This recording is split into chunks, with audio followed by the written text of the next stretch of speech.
La riforma dello sport voluta da Vincenzo Spadafora è stata approvata oggi dal Consiglio dei Ministri presieduto da Mario Draghi.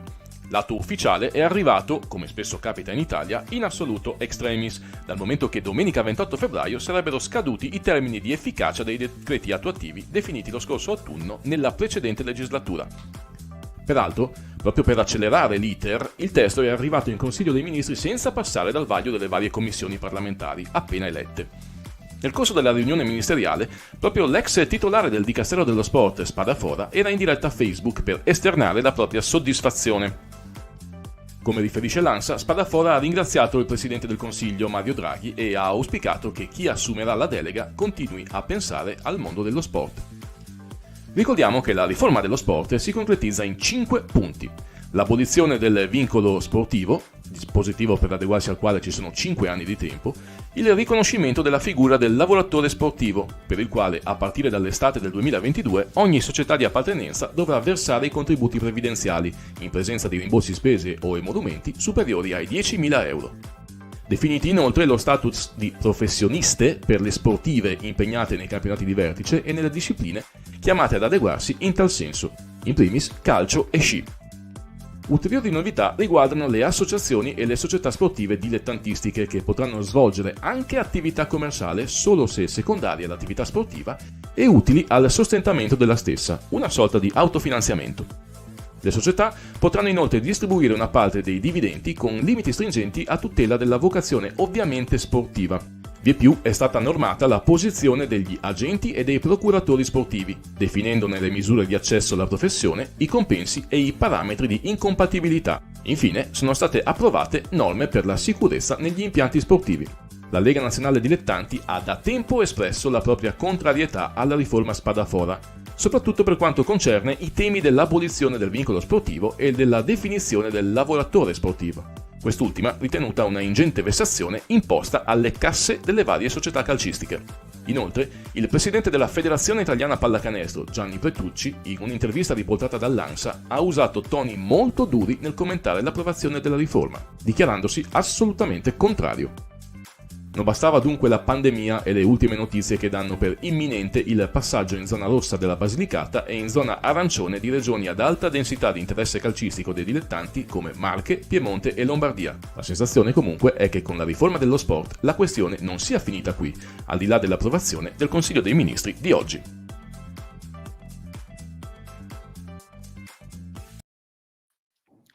Come sempre esauriente e devo dire illuminante la presentazione, il cappello introduttivo di Francesco Tonizzo, a cui auguro buona domenica al pari di Alessandro Michele e Giovanni Adami. Buongiorno e ben ritrovati ad entrambi. Ciao ragazzi, una bellissima giornata di sole, fa un pochino freschetto se vogliamo, però insomma siamo ancora a febbraio, se non sbaglio, sì, ultimo giorno di febbraio. E hanno bisesto? No, quindi 28. No. Scusate, ma ogni tanto si perde la cognizione del tempo. Quindi buona domenica, e devo dire che abbiamo tanti argomenti di cui trattare oggi. Abbiamo anticipato, mea culpa, perché poi devo partire per Padova dove giocherò con la mia squadra, quindi oggi si soffre come ogni domenica in cui si fa attività, e per fortuna si soffre per lo sport. Alessandro, Giovanni, voi non so se avete avuto occasione questa settimana di seguire nel dettaglio quanto ci ha raccontato Francesco, però credo che salutiamo tanto Antonio. Ciao Antonio, buona domenica anche a te e anche a Daniele Muraro, insomma, eroici, tutti questi eroi che ci seguono la domenica mattina. Ecco, il vostro commento, il mondo del calcio in subbuglio, Petrucci in subbuglio, credo che soprattutto oggetto di, chi vuole intervenire per primo lo faccia, credo che oggetto di soprattutto di polemica siano i 2 punti legati al vincolo e allo status dei collaboratori sportivi. Vai Giovanni.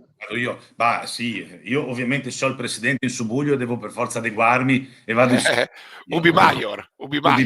Però diciamo che il profilo dell'abolizione del vincolo sportivo, anche se in maniera, diciamo così, da quest'ultima forma un po' attenuata per quello che riguarda la tempistica, perché prima si parlava di 1 anno e mezzo, 2, 1 anno, la prossima estate.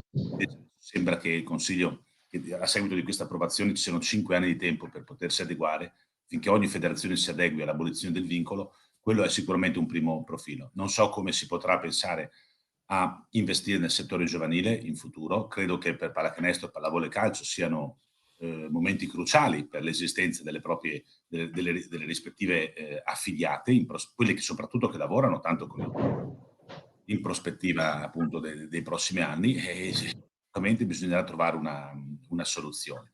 Il secondo profilo è quello del lavoratore sportivo, che sia collaboratore coordinato continuativo, che sia parasubordinato, che sia subordinato, che sia autonomo. Ecco che emerge questa figura con le tutele proprie della garanzia previdenziale. Abbiamo sentito come da Francesco come dovrà versare contributi qualora percepiscano i nostri collaboratori emolumenti superiori a 10.000 euro annui. Insomma, direi che c'è una strutturazione che fa assomigliare le nostre ASD piene dense di volontari che hanno, diciamo così, la linfa vitale nel volontariato, le corre il rischio di trasformarle in piccole aziende, in piccole società, e questo è preoccupante. L'altro profilo è poi quello della personalità delle ASD, che possono, insomma, così tendere tutto sommato anche a fare dei piccoli regolamenterebbero delle piccole entrate, delle piccole uscite. Beh, questo non la vedo una cosa. Non è una cosa rivoluzionaria, però è correlato a questa trasformazione di queste che saranno che erano delle ASD piene, dense di volontari, che dovranno diventare, ahimè, delle piccole società con vicino di commercialista e con tutto ciò che ne consegue. Alessandro, intanto diciamo che il nostro amico Spadafora, che ci manda i filmatini, non ci mancherà, voglio dire, poteva anche evitare, non è che vederlo in faccia ci rende la domenica particolarmente più soleggiata. Ecco. Che sia un suo trionfo personale il fatto che questi 5-6 decreti siano passati, voglio dire, magari anche no. Detto questo, Ale, a te la parola. Diciamo che se ci fosse bisogno di una riforma generale nel mondo dello sport, questo è vero. Molto probabilmente c'era però la necessità anche di coinvolgere praticamente tutte, o se non altro, le principali voci che dovevano mettere le basi per un discorso di questo genere.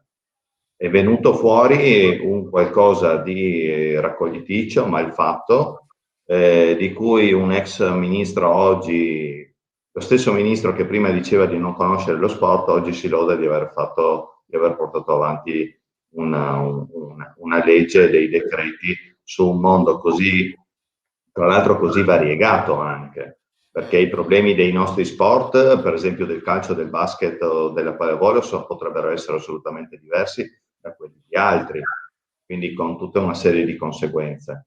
I punti che citava prima Francesco e poi John sono i punti principali, sono i punti cardine, quelli del vincolo sicuramente, problemi dei settori giovanili, problemi di quello che potrebbe essere la programmazione delle società. Io su questo devo dirvi che sono favorevole a cercare di trovare una strutturazione di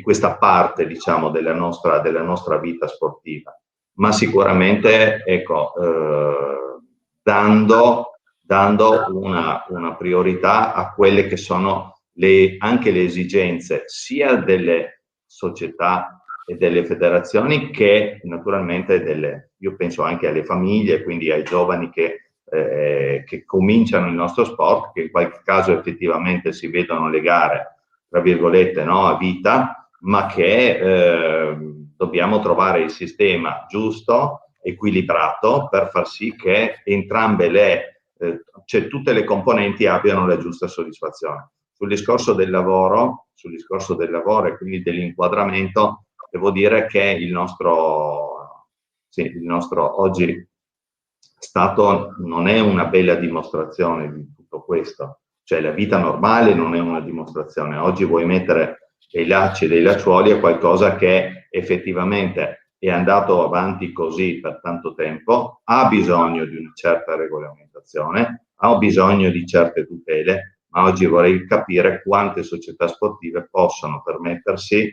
per esempio, solo il discorso dell'INPS, del pagamento dell'INPS o dell'INAIL. in questo certo. ci sono delle problematiche. Faccio riferimento a un'ultima cosa, faccio riferimento che, come sempre, riprendendo anche qua tra noi l'assente domenicale, che diciamo che da un po' di tempo non c'è, Hermes. No, ormai l'abbiamo battezzato ormai. Dai. Sì, no, ricordiamo che, ecco, che la mossa anche dei nostri 3 presidenti, diciamo, della lettera inviata al ministro Draghi, al presidente Draghi, è una lettera che la dice in maniera importante su quello che è, voglio dire, l'unità dello sport italiano nei confronti di questi decreti. Devo dire che i 3 presidenti nazionali vi hanno copiato, no? Perché quando l'altro giorno leggevo di questa lettera mandata a Draghi dai nostri 3 sommi, calcio, basket e volley, ho detto dovevamo guardare noi in Friuli per fare la stessa cosa, no? Si sono messi insieme perché l'avete fatta prima voi una lettera, e voi ogni domenica da un anno ormai a questa parte, perché ragazzi è già passato un anno e siamo appunto, purtroppo è già passato un anno, e abbiamo cominciato a fare queste trasmissioni con cui abbiamo affezionato la gente, e abbiamo cercato di trasmettere ogni santa domenica, e spesso anche di più, dei messaggi di positività, di realtà, di realismo, anche di quello che è. Salutiamo anche Sabrina. Giovanni, insomma, Petrucci ti ha copiato, questo è il concetto. Ma va là. Sto scherzando, però insomma. Poi insomma però dobbiamo dire che già in passato pallacanestro e pallavolo, nel recente passato, erano usciti con comunicati congiunti, con prese di posizioni congiunte, anche e soprattutto in relazione a questa riforma o presunta tale dello sport. Quindi a me sinceramente non dispiace che tu dica che Petrucci ci ha copiato, che Cattaneo ci ha copiato, ma mi fa solo che piacere. La realtà è che loro hanno delle teste molto più fini rispetto alle nostre al confine orientale, quindi sviluppano le idee a 360 gradi. No. Certo, però noi nel nostro piccolo, voglio dire, il nostro lo facciamo, però. Possiamo dire che siamo stati magari precursori di una linea espositiva di intenti comune tra le 3 grandi federazioni. Siamo stati precursori qui in Friuli, grazie alla brillante idea di Alessandro. Beh, allora ti dico che magari hai ragione, ecco. Sì, intanto salutiamo Sabrina, Rorai Grande Basket, salutiamo Laura De Colo. Buongiorno e buona domenica a tutti. Giovanni, devo dirti una cosa, a parte insomma questo discorso di Cattaneo, Petrucci, Sgravina, che ripeto, noi siamo partiti per primi qua, però e sicuramente loro hanno teste più ampie delle nostre, però tu che hai seguito in prima persona la vicenda Bosman, no? Sembrava quando uscì questo scappato di casa di giocatore, salutiamo anche Fausto De Ganutti, buongiorno Presidente, questo scappato di casa di giocatore salutiamo anche Bosman che sa... Bosman, però è diventato, ormai è entrato nella storia, non è che magari da un dramma spadaforiano perché prima dalle parole di Alessandro io ho interpretato anche questo, non è che nasca un po' dell'opportunità di discussione per cui si trovi una soluzione magari innovativa e si possa portare realmente avanti il mondo sportivo, io chiedo Ma intanto la legge, sono passati 40 anni dall'ultima grande legge quadro del mondo dello sport. Alessandro dice che c'è bisogno di un testo unico che ricalibri, ridia le coordinate al mondo dello sport, e ha perfettamente ragione, anche se lo sport non è uno, ma lo sport ha delle sfaccettature, delle peculiarità, degli aspetti, pensando dallo sci di fondo al rugby, agli sport di squadra, agli sport estivi, invernali, indoor, outdoor, insomma, poi ci sono tante cose specifiche, quindi diventerebbe un lavoro su un testo unico molto, molto impegnativo. Però Alessandro ha assolutamente ragione, probabilmente c'è bisogno non di un'iniezione di 5 leggi delega che poi diventano 4, vengono discusse il 28 febbraio alla scadenza sostanzialmente del periodo di vigore, vengono discusse al Consiglio dei Ministri senza passare attraverso le commissioni, quindi sono tutti aspetti questi prettamente italiani. Forse c'è bisogno di fermarsi, sentire tutte le componenti, prendersi 2 anni per una riforma, questo gli do assolutamente ragione. Dopodiché non confondiamo, ogni tanto sento parlare di legge Bosman. Bosman fu una sentenza del tribunale più alto, tribunale europeo, che liberalizzò la circolazione degli atleti professionisti in ambito europeo, sulla base dell'articolo 36, che diceva che appunto i lavoratori possono circolare liberamente nel territorio dell'Unione Europea senza vincoli legati alla loro vincoli, insomma, legati alla loro provenienza statale, nazionale.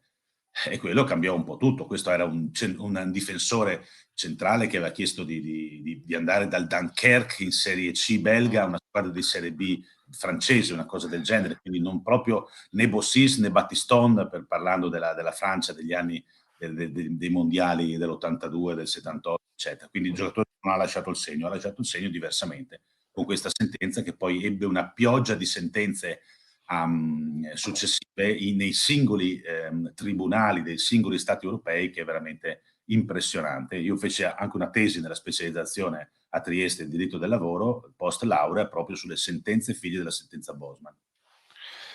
Il grande Bosman, questo scappato di casa di Dunkerque, non riesco, cioè, arrivano un sacco di messaggi, io non riesco perché la tecnologia non mi aiuta a mettere in sovraimpressione, ma ve li leggo.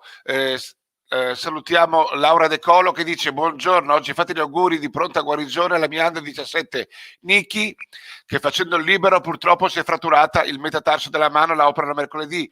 In bocca al lupo, di cuore, auguri alla nostra giovane campionessa Niki. Daniele Puntel dice: inquadrare il volontariato equivale al depauperamento dei denari. Raccogli 100 e utilizzi 40 forse. Buongiorno, cosa dice Alessandro?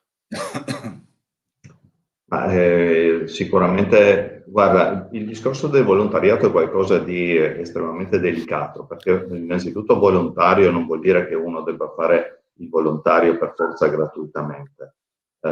Io dico che ci sono situazioni dove sicuramente si fanno 1000 sacrifici, tutti prestano il proprio impegno, ci sono i dirigenti, i genitori che si prestano anche, no, ad aiutare la società a venire incontro, diciamo, a quelle che possono essere tante esigenze. Questo non vuol dire che debbano essere remunerati, però ci sono anche delle figure che magari hanno sia figure che strutture societarie che magari hanno la possibilità di dare anche un piccolo rimborso spese per quanto riguarda tutto quello che è, diciamo, no, spese, che sono spese vive per trasportare gli atleti, per attivarsi durante programmare tutte le trasferte. Ecco, sono d'accordo con chi ha posto, diciamo, la domanda e ha fatto questa affermazione. Non bisogna generalizzare. Qua non è che dall'oggi al domani non sarà così. Dall'oggi al domani possiamo inquadrare automaticamente chi fa del volontariato automaticamente come una persona che debba essere inquadrata, quindi quasi come un lavoratore dipendente, con tutto quello che ne consegue. Sicuramente ci vorrà del tempo. Chiaro che Spadafora purtroppo è un nome che ci accompagnerà nei prossimi anni. Giovanni, intanto in settimana insomma il tuo mondo è andato avanti, devo dire che alcune società anche hanno capito gli sforzi che come comitato regionale stai facendo. Mi riferisco alla Servolana, ad esempio, che leggevo stamattina sul giornale, alla fine ha dato la sua adesione a giocare. Insomma, gira e gira, il campionato di Serie C parte Serie C Silver regionale. Quindi 7+1 con l'innovazione del club Friuli, under giovanissimi, non so, anche college under 4, i college, allenato da coach Guidi, che sarà l'ottava squadra fuori classifica. Quindi alla fine il messaggio che volevi dare lo daremo, e quindi complimenti a chi parteciperà. Puoi darci qualche ulteriore dettaglio?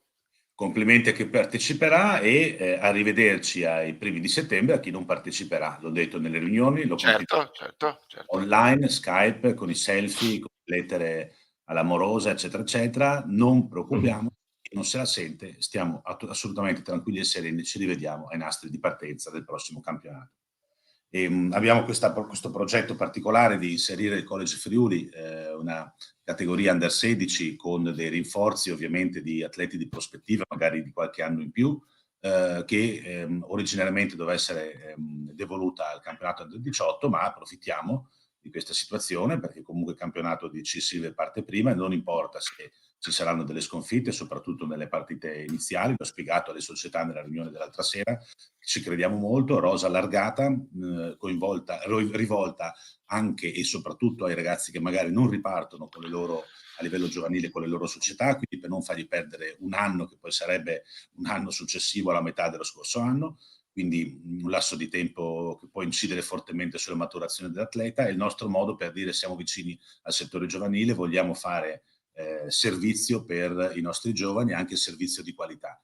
Ovviamente come federazione ci sobbarchiamo i costi di tutto, probabilmente giocheremo alla tisana sempre in casa, chiedendo ospitalità all'assessore Lizzi e al presidente Petillo, che ringrazio. Abbiamo due formule, una bellissima che riguarda le due, quindi giocare sempre in una bolla sanificata con tamponi prima degli incontri, oppure il classico andata e ritorno. Abbiamo lasciato alle società il diritto di scelta, come sempre accade.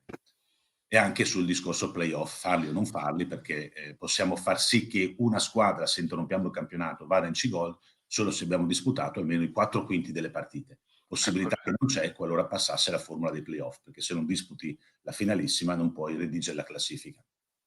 Tanto per precisazione salutiamo Roberto Ciriello che scrive: buongiorno, e buongiorno anche a te Roberto. Onestamente non è ancora una decisione definitiva. Nella riunione di venerdì sono emerse altre problematiche riferite al comportamento delle aziende sanitarie. Poi Giovanni replicherai tu e ci direi se c'è qualcos'altro e in cosa consistono queste problematiche, perché poi alla fine veramente si apre una porta, se ne chiude un'altra, si apre la finestra, è difficile poi trovare una strada maestra, fa anche rima. Buongiorno Walter Ruggi sempre presente. Ale, invece situazione volley, come siamo con i campionati?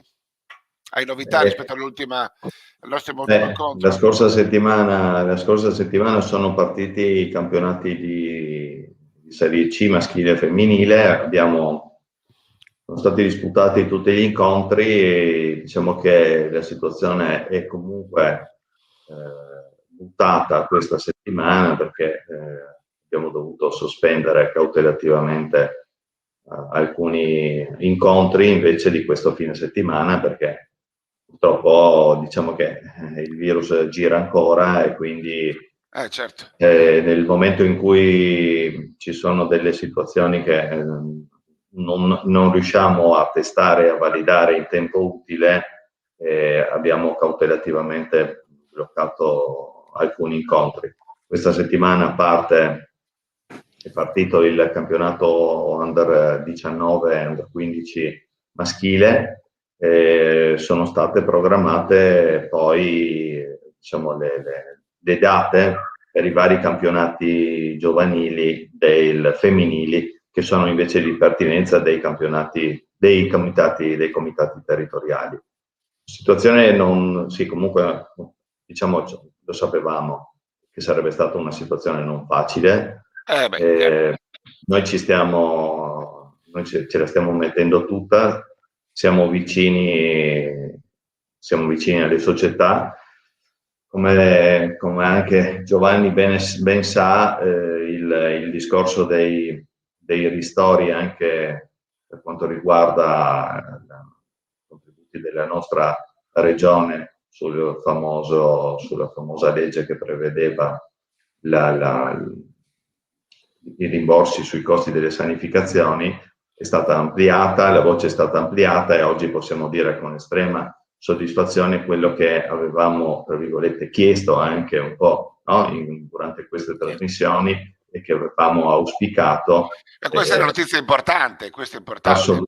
Assolutamente. Cioè, oggi come oggi, con inserimento in questo decreto legge che è stato convertito, il 112 che è stato convertito in legge, praticamente tutte quelle spese che oggi riguardano l'igiene e la profilassi, quindi anche la parte dei tamponi e anche delle visite di reintegro, parliamo delle visite normali, quindi non quelle veloci da protocollo professionistico, tanto per intenderci, ma anche quelle là rientreranno nei costi giustificativi che le società potranno presentare o potranno, diciamo, avere come comprova di costi realmente sostenuti a fronte del contributo che hanno hanno ricevuto e che riceveranno nel prossimo futuro. Una cosa importante. Per gennaio e febbraio, no? Si diceva fuori onda prima, quindi il prossimo giro è adesso, quindi a marzo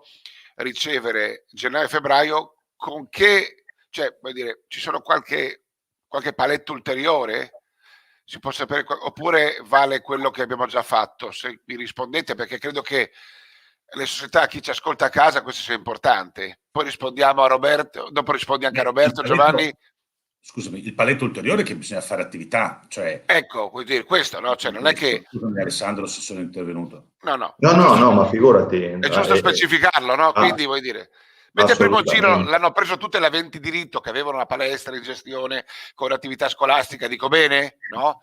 Adesso è stato ampliato per prima cosa al discorso anche degli impianti, quindi non solo scolastici, ma anche comunali. Quindi parliamo di impianti comunali. Una condizione è quella che naturalmente venga fatta attività e il prossimo ristoro che arriverà a breve sarà un ristoro che riguarderà i primi 2 mesi.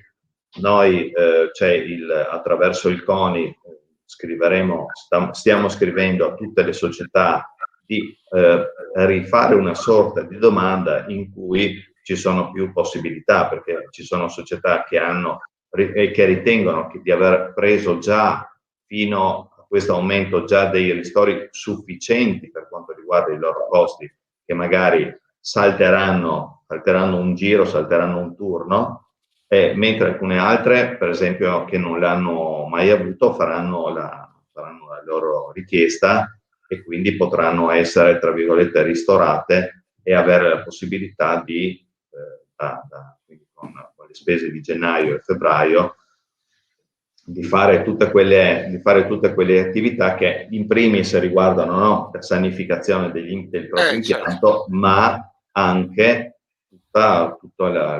diciamo, chiamiamola la parte di verifica sanitaria.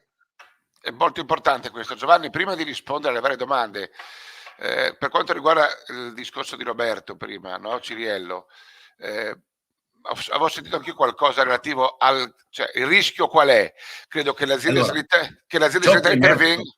Ciò che è emerso venerdì è attraverso l'intervento di Riccardo Coppola di Trieste, ha segnalato un episodio di lunedì, quindi di 4 giorni prima rispetto a quando ci siamo collegati, tutte assieme tra C-Silver e D, dove ha raccontato che sostanzialmente la positività di un atleta ha messo in quarantena prolungata tutto il team su indicazione della Giugi.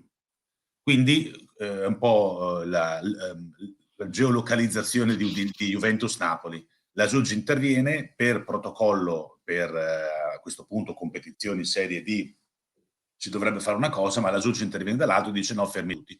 Roberto Ciriello dice giustamente, se ci capita una cosa del genere a Trieste, con un campionato con turni ristretti, perché non si ricomincia prima o fine marzo, e ci bloccano per un mese, 20 giorni o un mese, tutta la squadra, è chiaro che io non posso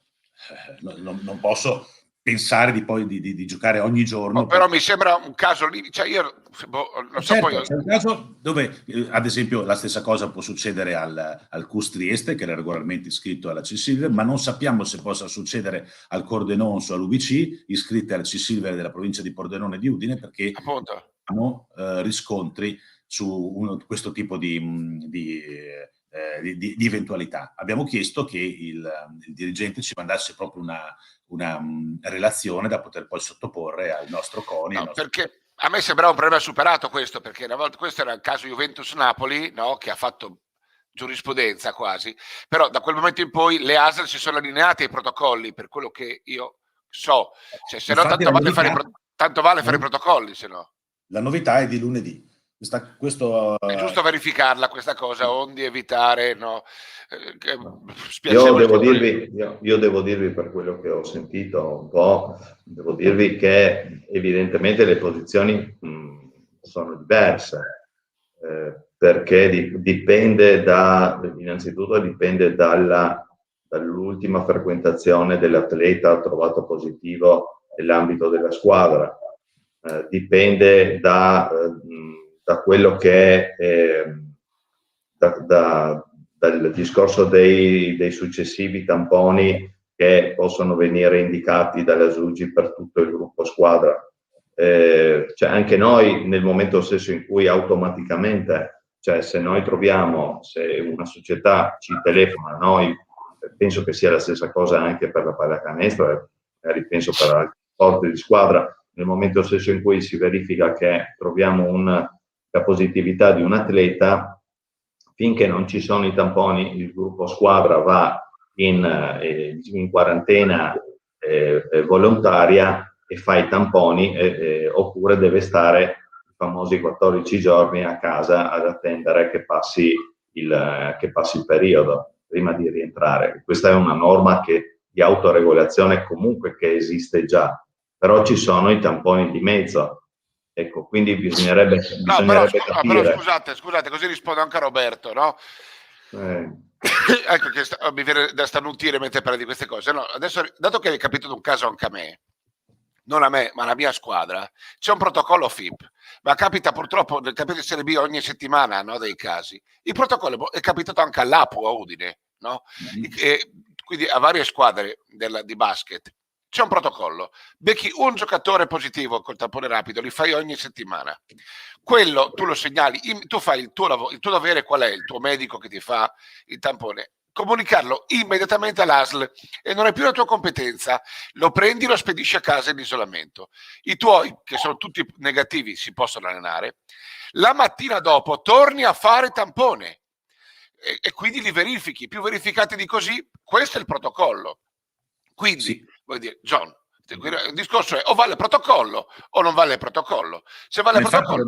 Roberto dice questo, lancia, prima di sciogliere la riserva sulla partecipazione al campionato, dice cosa vale il è giusto. Pure la normativa della SUGI, perché giustamente è in difficoltà, no?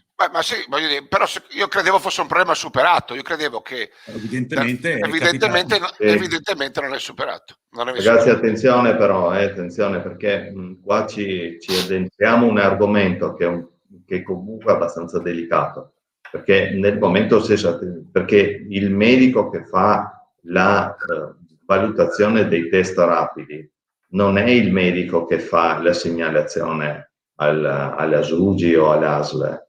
Come no? Sì, Ale? No, perché se è un protocollo volontario, se un tampone di carattere volontario, per esempio, non scatta, perché se no entriamo nel meccanismo dell'indicazione, scusami, dell'indicazione di quelli che sono i medici abilitati a fare attività di tracciamento e che quindi inseriscono automaticamente nel sistema regione il numero dei tamponi eseguiti, tamponi positivi, tamponi negativi. Altra cosa che attualmente è stato anche ripreso dalla regione, dalle aziende sanitarie, che questo discorso deve essere fatto solo da strutture regolamentate e autorizzate. Certo. Okay. Nel momento stesso in cui invece, facciamo un esempio, una società fa i tamponi, un nostro medico, il medico che ha verificato i tamponi, trova un positivo e automaticamente comunica al medico di base o direttamente alla persona che deve fare un tampone di verifica molecolare. Questo mancava, esatto, è corretto. Ecco, e dopo, logicamente, dove fa il tampone molecolare c'è l'eventuale segnalazione all'azienda sanitaria. Ecco, c'è un passaggio che è delicato, perché ci sono trovati alcuni medici del mondo sportivo che facevano i tamponi volontari che inserivano, che andavano a mettere, no, questo dato, diciamo, alle aziende sanitarie. No, c'è lo step, no, è giusto dire che c'è lo step, perché il tampone rapido non è 100% vero, no? Bisogna poi immediatamente fare il giorno dopo il tampone molecolare e rifare i tamponi rapidi a tutto il gruppo squadre. Poi si avverte l'ASL, però Roby, io non lo so se sia vero questo discorso del tutto il gruppo venga messo in quarantena, non lo so. No, sì, è capitato. Sì. No, voglio dirti, è capitato lunedì a una società di Trieste, di cui non faccio il nome per la privacy, anche se purtroppo mi è scappato il nome del dirigente. Quindi vabbè, ma insomma non c'è niente di chiedo scusa. Ma non c'è problema. Però voglio dire, io credo che questo è uno step importante da superare, perché è chiaro che è evidente che secondo me se ci mettiamo in mano l'ASL, però a Udine non succede, dai, diciamo, a Udine non succede. Poi dopo, se Udine è diverso da Gorizia, da Trieste, da Monfalcone, io questo non lo so. Se poi è così, è vero, io mi fido. Sottolineando questa cosa prima, effettivamente. Stavamo sottolineando questa cosa prima, tu hai avuto un'ala pivot positiva e non hai avuto niente di tutto ciò. No, abbiamo seguito il protocollo, tutti i ragazzi stanno bene e abbiamo continuato a giocare. Io posso parlo con cognizione quando provo le cose, non quando le sento dire. Quindi, però, ripeto, noi abbiamo fatto il tampone molecolare, abbiamo avvisato la ASL, i ragazzi sono stati in quarantena e poi dopo è andato tutto bene. Poi dopo credo che sia da fare. Leggevo no, il commento, sentita ieri a Giuggi. Ecco, anche in questo dobbiamo, secondo me, dobbiamo imparare un po' a cercare di fare un fronte unico, nel senso di chiedere a chi di dovere una posizione ufficiale che valga a livello del mondo dello sport, quindi che si possa interfacciare direttamente il presidente Brandolini in questo caso, o diciamo, perché la regola dobbiamo cercare di farla un po' capire già seguendo quelli che sono i nostri protocolli e quelle che sono le esigenze in un momento particolare. Vi dico solo una cosa, che prima parlavo con Davide, fuori onda, in Alto Adige oggi si fa sport solo ed esclusivamente, i nostri, tanto per intendersi, solo se si fanno i tamponi ogni 3 giorni. Punto. Indipendentemente da quello che è scritto dalle nostre federazioni, ma se si vuole fare sport, i tamponi si fanno ogni 72 ore. Quindi capite bene che le situazioni sono estremamente variegate a livello di regioni e anche le aziende sanitarie oggi, a seconda di quelle che è la situazione, soprattutto dopo le problematiche avvenute al rientro a scuola, adottano dei criteri probabilmente diversi. Vabbè, adesso vedremo, poi è chiaro che c'è bisogno di una normativa che cauteli un po' tutti, però ripeto, io parlo sempre per esperienza personale. Allora, però abbiamo altre domande, vediamo. Giovanni, poi dopo Ale, tu vorrei che rispondessi sia a Laura, anzi rispondi al volo. Abbiamo riscontrato che società che hanno palazzetti si oppongono a far entrare gli accompagnatori anche avendo capienze di 300 persone. Possono farlo? Aggiunge dopo, ne risultano 6 accompagnatori. Anche qui la normativa è stringente, poi ci vuole un po' di buonsenso, credo. Guarda, la normativa è stringente per quanto riguarda gli accompagnatori, che io ricordo che la normativa ne prevede addirittura 3. Noi a livello regionale abbiamo chiesto, visto che c'è un'altra normativa prevista dall'IPCM, che per esempio si possono portare in trasferte in macchina, in una macchina da 5 si possono spostare, a parte il guidatore che deve stare davanti, solo 2 atleti alla volta, e indipendentemente dal discorso familiare, nel senso che se anche c'è un familiare a bordo, la figlia, dico io, la figlia non può stare davanti e altre 2 atlete. Purtroppo è così, lo abbiamo verificato anche con una FAQ fatta alla prefettura, e la norma purtroppo dice questo, diciamo, anche i gruppi misti devono seguire queste indicazioni. Quindi, viva Dio, abbiamo cercato di dare delle indicazioni, di spingere, diciamo, le società a parlarsi anche prima, e di fare, soprattutto dove c'è il posto, dove c'è il palazzetto, dove ci sono i posti a sedere, dove c'è la possibilità di distanziamento, di guardare anche, soprattutto in questo specifico momento, magari giocando di sera dove non c'è neanche la possibilità di andare, no, a sedersi in un bar, in un caffè, ad aspettare di far entrare, ecco, diciamo, quelle 6 persone che possono essere gli accompagnatori delle squadre, degli atleti. Tutto difficilissimo. John, rispondi a Max Cicca. Buongiorno, sì, è stato positivo a dicembre a lavoro, con visita medica fatta a ottobre. Con il tampone negativo può svolgere allenamenti o devi fare la visita medica? Ma se, cioè, tra dicembre e oggi si pone il problema di oggi con ripresa degli allenamenti. Secondo me fa la visita medica. Anche secondo me, io non sono senza così. Dubbio. Secondo te, Ale, deve rifare la visita medica, presumo, no? Credo che sì, perché non ha fatto attività e quindi io dovendo ricominciare, cioè avesse ricominciato praticamente subito, volevo dire, si è avuta in ottobre-novembre, ha ricominciato in quel momento lì l'attività, ma oggi... Nel dubbio direi, Max, rifatela, è meglio una visita in più che una visita in meno. È chiaro che costa a tutti, però in questo caso veramente meglio. Johnny, Gianfranco Defendi, 4 squadre su 4 FVG rinunciano al campionato di C-Gold. Non una bella figura per la regione, difficile dargli torto. E non bella figura perché?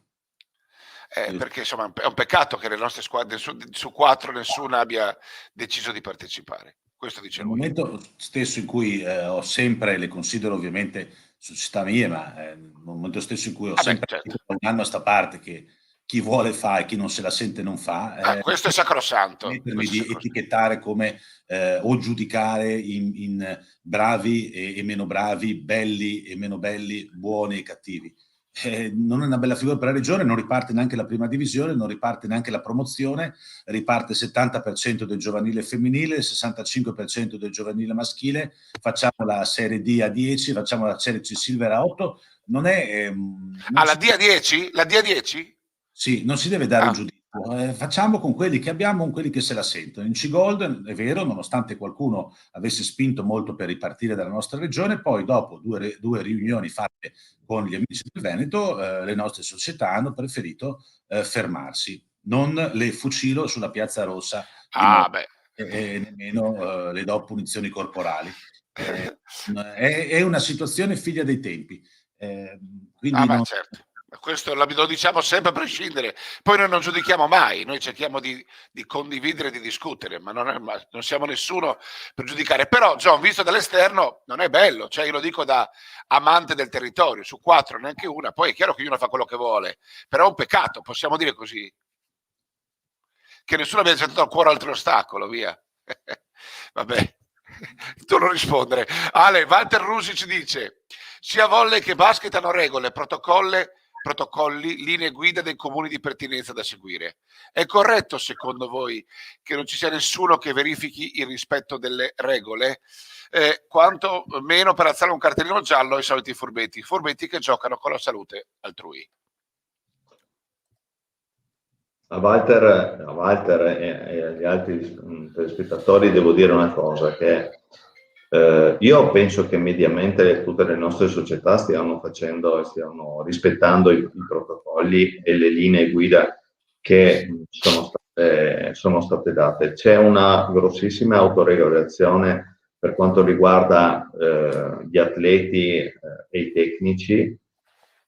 Controlli, troveremo sempre qualcuno che probabilmente fa qualcosa magari in meno, ma oggi voi fuori quando vediamo un po', soprattutto nei weekend, vediamo tutti questi controlli, io faccio fatica onestamente a trovarli, quindi andare oggi così a verificare in maniera, diciamo, importante il mondo dello sport, che forse è quello che ha delle regolazioni, dei regolamenti e delle autoregolazioni importanti, diciamo che spetterebbe e spetta veramente alla singola società capire se sta facendo tutto quello che deve fare e cercare di fare ancora qualcosa di più.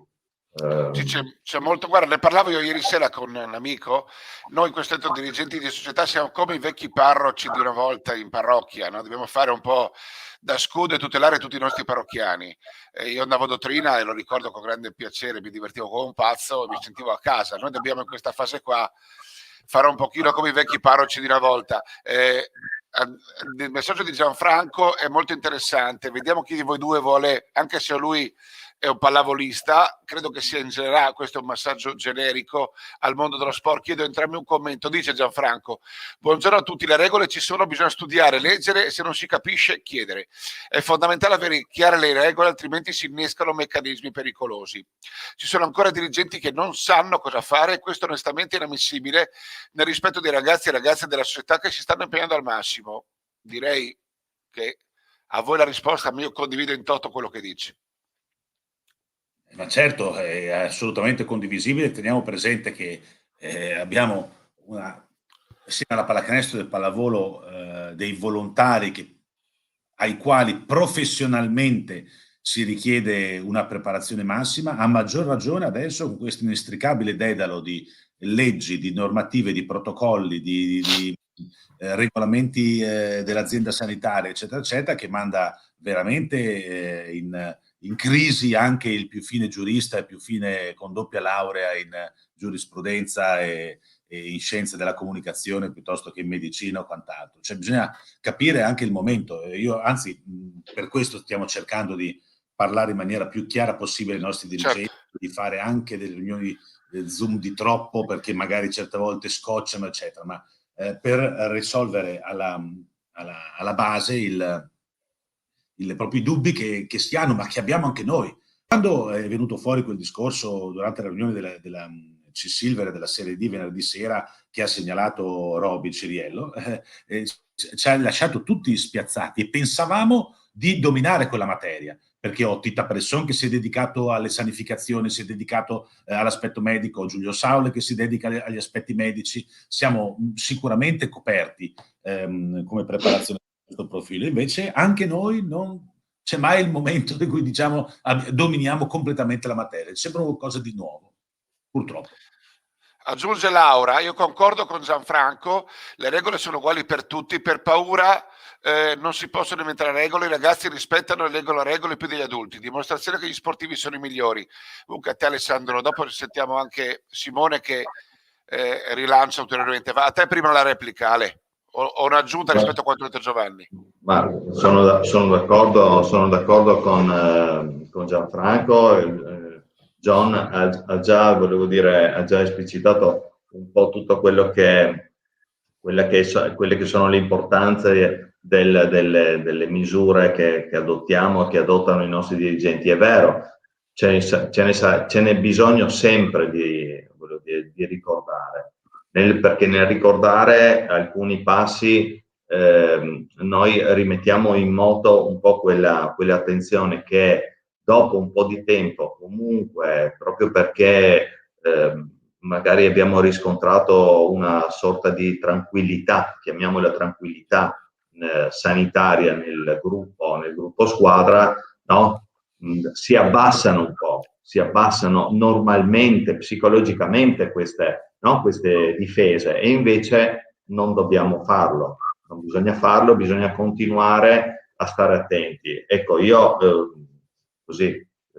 dico, prossima domenica noi abbiamo le elezioni, saremo alle elezioni regionali e saremo seggio nel pomeriggio nazionale per quanto riguarda seggio regionale per le elezioni nazionali. Sarà un momento in cui davanti alle società verrà ribadito questo messaggio e che sicuramente il nuovo consiglio lo riprenderà in maniera importante nei confronti di tutte le società.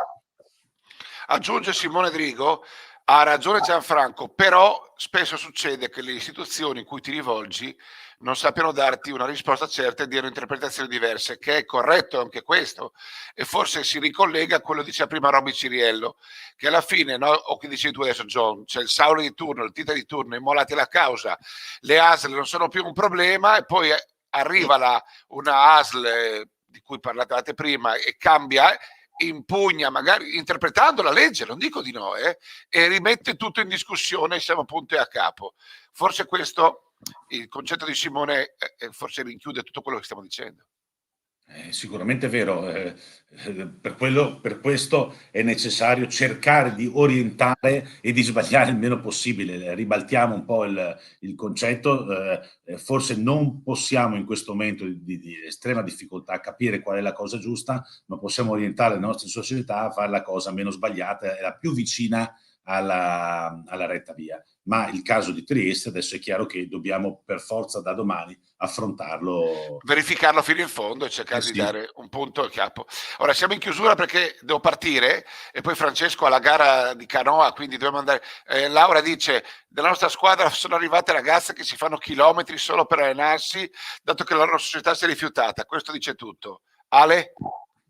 Devo dire che francamente è meglio, se non si è in grado di fare, è meglio alzare bandiera bianca. È vero, piuttosto che fare le cose male. No, onestamente, ecco, trovo anche corretto nei confronti degli atleti e delle atlete, per cui vuol dire, vengono e si raccolgono in questo caso in società che hanno la possibilità, almeno no, in questo difficilissimo momento, di svolgere tutte le attenzioni del caso. Ora andiamo in chiusura. Chiudendo, io però vorrei sottolineare come entrambi siete candidati alla Giunta CONI. Mi risulta corretto? Ti risulta corretto, sì. Quindi vabbè, avanti tutte, insomma. E io niente, sempre solo a moderarvi e fare il vostro schiavo. Non è giusto, bravi. No, ma non credo che tu possa. Ma sto formale. Ma no, sto scherzando. Salutiamo anche Gianfranco, in bocca al lupo per dopo e buon pranzo, soprattutto buon pranzo, caro Gianfranco, e speriamo che poi il pranzo sia foriero di un buon pomeriggio. Avete qualcosa da dirmi su questa Giunta CONI o chiudiamo qua? No. Siete tutti e due candidati, così? Ci sembrava corretto, no? Penso di interpretare le parole di John. Sempre a disposizione del movimento sportivo, questo è il concetto. Certo. Spirito di sacrificio e penso per entrambi desiderio di poter dare non solo nell'ambito del nostro mondo, anche a tutte le attività una giusta e corretta voce, soprattutto in questo difficile momento. Buona domenica Alessandro, buona domenica Giovanni, alle Udin, oggi John con la viola. Siamo senza attacco, gioca Nestorowski, titolare, Nestorowski, capito? Lascia stare che Nestorowski è venuto a salutare i ragazzi ma Nestorowski dei campionati Under 16, dando una grande dimostrazione di attaccamento, di spirito nazionalistico, patriottico, eccetera. Ti ricordi che l'abbiamo portato in come faccio a non ricordarlo? Certo che sì. E io gli auguro di fare una bella doppietta oggi, una bella doppietta Nestorowski. Anch'io. Poi succedono, le cose belle succedono, guardate ieri Verona. Ma sì, è vero. Voi interisti oggi ve la godete, ma attenzione, magari non è detto. No, è lunga ancora, è lunga. Grazie, buona domenica a tutti, un abbraccio e viva il Friuli Venezia Giulia. Ciao.